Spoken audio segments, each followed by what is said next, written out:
Bonjour. Bonjour.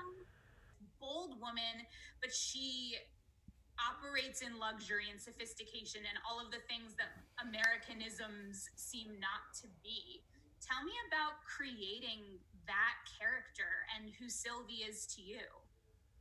Well, as Darren said, it's quite easy for a French person to look down at Americans. The French are very arrogant, and the Americans too. So it was fun for me. I was raised in Italy, so it's funny when you said Emily Rome wouldn't work. Yeah, no, you're right. I was raised in Rome, and so I came here. I was 11, so I had like an outsider view of the French culture, even though my parents were French, but they lived in Rome, so it was so. Yeah, they're arrogant. I was, and they're arrogant, and the Americans too. So it's interesting. It was very interesting for me to grab Sylvie as a character, because also it is part of a sort of shadow work. When you talk about shadow work, what's your shadow as a person? So Sylvie is like the French shadow. She has this arrogance that is also embedded in this savoir-faire and luxury, beauty, and they do know a lot. It is true that Paris is a city that kind of summarizes all the European cities because it's Latin, yet it's not. It's from the north, yet we have influence from the English, then we have the Germans, and it's very mixed. And so they do think very highly of themselves. Actually, the French were kind of upset about how Darren was showing, the French culture, because they didn't have a sense of humor, because that's something they don't have, but the Italians do have. The Italians, they know how to laugh about themselves. The French don't. They just get really upset about it. And for me, it was sort of revenge that I was taking on from my childhood when I arrived in Paris, and that was treated quite badly by the French kids at school. And so finally I could play a character that was like typical French, resistant French, hating everybody else because she thinks she has it right. She does have it right in a way, but she's not very welcoming of other cultures. So it was fun because of that. I mean, it's something you cannot do if you don't have a character that's so strong on archetypes as Sylvie. So that's a really nice part about the character. That's something like being a bitch is, in that way, is great. I know we're not allowed to say bad words in America, but I'm French. Say it. I mean, Emily almost completely captures her when she says, like, that moment where she nails it. She's like, I don't have that slouchy, sexy, je ne sais quoi. I'm like, oh, that is exactly how I see this woman. I know that you looked at some women like Betty Davis and Joan Crawford and Barbara Streisand. Like, what was the common thread that you saw in those women? I don't know. I was looking for things that would inspire Sylvie. I was looking for something that was wild, like an animal. Like and that I found a lot in Barbara Streisand. For some reason, she was like a Black Panther for me. That image came to me. And obviously Betty Davis, she's Sylvie's cousin in a way, she's in a French. She's the French.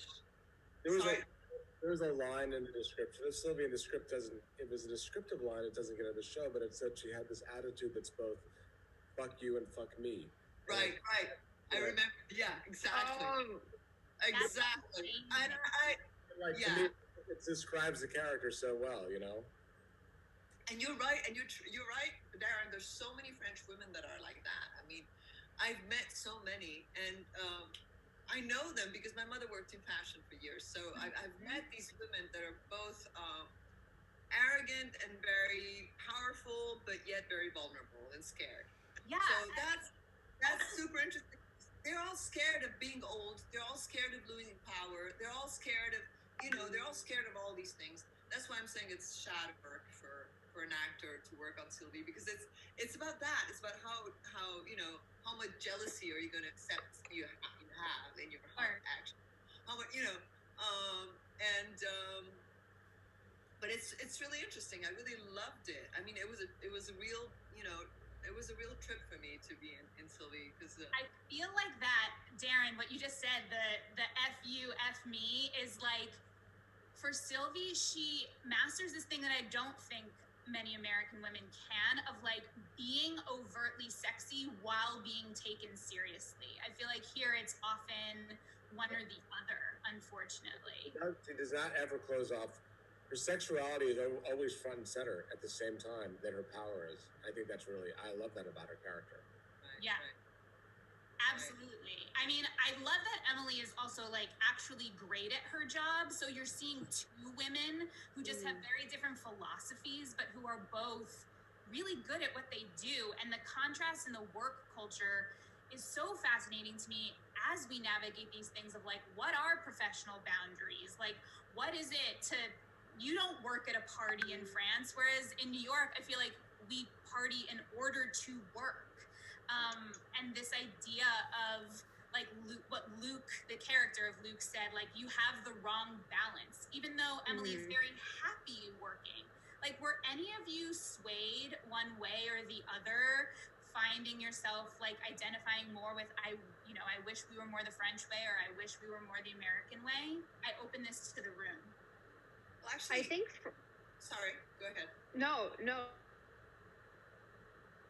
Philippine, you go first because and then I'm going to wrap it up. But no, just I actually really admire. That's why because maybe because I was multicultural as a kid, I really admire this courage and boldness and enthusiasm and problem solver, as you said, Lily. It's I love that in Americans. I really do, and. So it's very inspiring. I mean, I don't think we have to be more and more. We can mix, with all our little beautiful jewels that we all have, Yeah. Oh, for me, it was great to be able to play a really mean French woman. You don't have the opportunity to be mean with no boundaries. I mean, you can, she basically, Darren gave me a script where I could really go for meanness, where not like I'm not a devil, but I'm very bad. I'm a bad-tempered person. So You get it. I'm not a devil, but I'm kind of a little demon, and I like that. And the French really are like that. French women can be like that, and it was very liberating to be able to play that.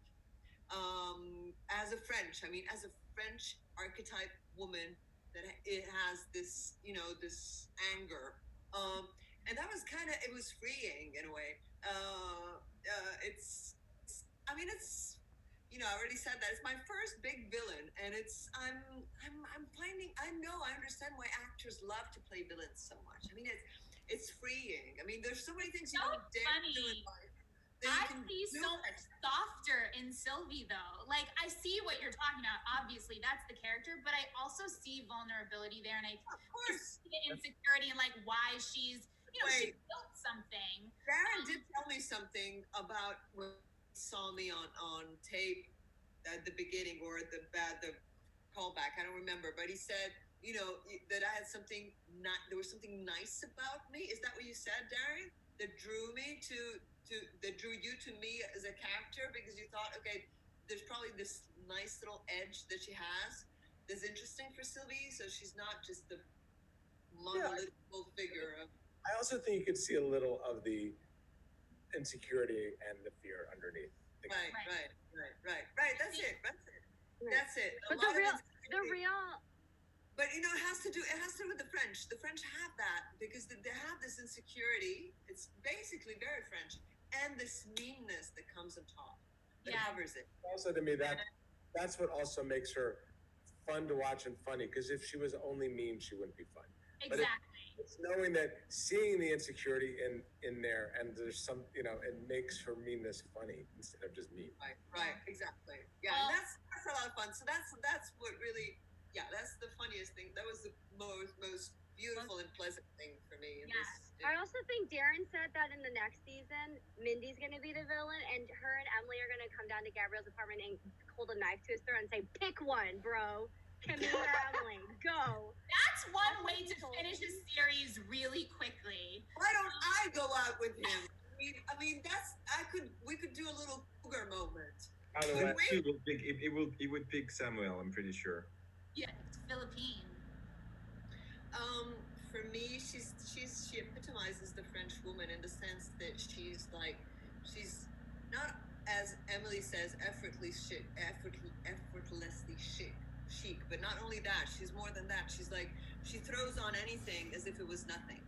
She throws on a very beautiful jacket as if it was like, she doesn't wear it as, this is a beautiful skirt or dress that I'm wearing. She wears it like, nothing. Like she threw it It's a blasé thing that is very chic in France. That's how we. And those slits. So much leg, Philippine. Well, they both have beautiful legs. I don't know why everybody's talking about mine. I mean, these two girls have incredible legs. Accept the compliment. This is why I did this. I never think, I never look back or look forward. I'm in the present moment. So I'm a bit like Ashley. I could not pick one. Well, I think we can all learn a lesson from you, though. That not only does that create great acting, it creates a great memory. Well, you know what? The fact is that I really don't know what I'm going to do when I wake up in the morning and I have, a whole day of shooting, and I don't know what's going to happen in the scenes. Never. I never know. I've never planned ahead whatever is going to happen. I just know more or less what's happening in the scene as, my lines, obviously. But, I always dive in there without knowing. So that makes every moment kind of special because it's always like I'm literally diving in a pool with very little water because I don't know if I'm going to, no, the thing is that maybe being a boss in that beautiful office was great because I felt powerful. Yeah. So that power moment was great, but everything, everything was great. We had, as everybody said, we had beautiful moments all the time. So, and also hard moments, hard work because we did, long days, long hours, but it was always, so rewarding and so. Well, I will say also that for me, the most exciting moment watching Philippine was the first moment where she meets Emily, and to see what it was going to be like because it was so important, and to see her attitude happen, and to see Philippine walk for the first time down the hallway. you're sharing this common space in a building with them for like 3 hours a day, and so like the only it's so foreign to me to think of like a film or a TV show where you don't like. One of the best nights in Paris was when Philippines and like Zoe threw a like soiree for us on the set, and I certainly was not called that day, but like we all got to just. You were always there. That was your favorite cafe. Look, I missed you used to love and have drinks with the writers there. I remember you. I know, but it's also because familial nature that we're getting here. Yeah, but see, I was in a special position because I was playing the bitch, and I had to be not with the kids. I couldn't have fun, Right. So I was not in all their parties and dinners and get-togethers. I was kind of, and I had to keep a distance because I really did it. Don't next season though, Philippine, come get drunk with us. Don't do that next season. Maybe we miss you. What happens is that I had to keep like this. I couldn't love them too much. I couldn't. We have a method.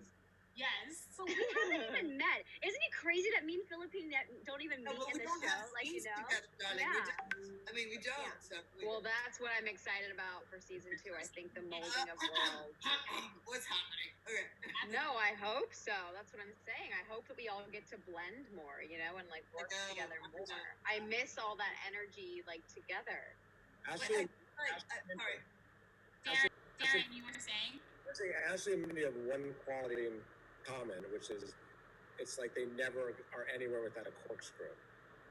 Guys, I swear to God, people from you are. It's true.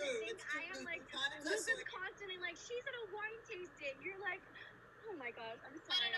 Ashley, watching. To you, darling. To you. It just means that you're the light. All so much for being here. Thank you. Thank you. Bye.